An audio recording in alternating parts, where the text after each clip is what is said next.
Chief Tilson. Now I know that Texans giving speeches are supposed to be 6 feet tall and ruggedly handsome, and I apologize for shortchanging you good folks. I'm afraid I missed the boat on both counts. Being short does, however, have one important benefit.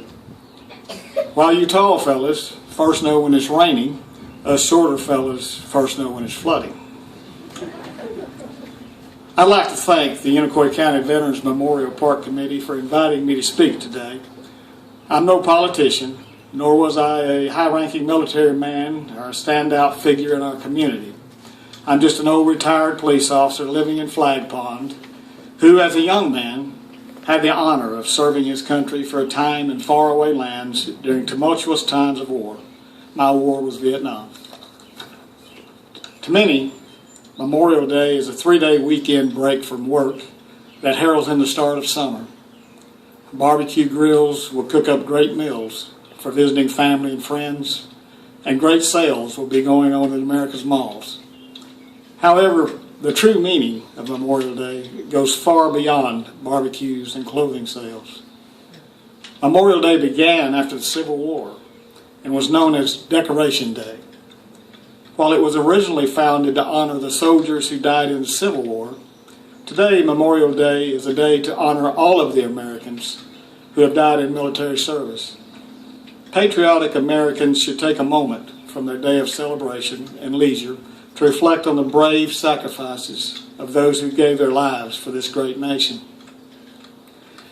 The 25,000 brave sacrifices during the American Revolutionary War, the 116,516 brave sacrifices during World War I, the 405,399 brave sacrifices during World War II, the 36,516 brave sacrifices during the Korean War, the 58,209 brave sacrifices during the Vietnam War, and the more than 7,102 brave sacrifices during the Gulf War, the Iraqi War, and the ongoing Afghanistan War. And I'm leaving out the hundreds of thousands of brave sacrifices during the Civil War and the dozens of smaller wars and armed conflicts in between.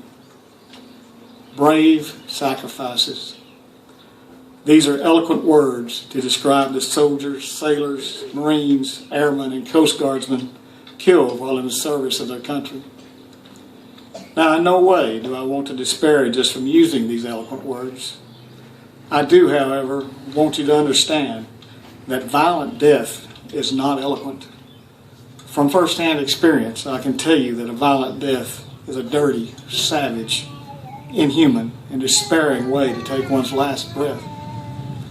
What does make such a repulsive manner of death eloquent is in our memories of those who sacrificed the remaining majority of their promising young lives to fight side by side in battle with their fellow soldiers, to defend them from harm, to keep them safe.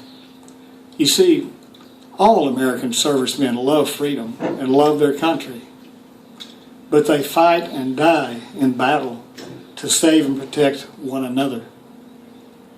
That is why the words brave sacrifices remain eloquent even in such a manner of death. We Americans are proud of these heroes who loved America and their fellow soldiers enough to die for them. We are also proud of their families who have sacrificed so much. Long after the sounds of battle have died away and the bombs stop exploding, the children of our fallen warriors will still be missing a parent. Spouses will be without their life partners. Parents will continue to grieve for their heroic sons and daughters that died way too early.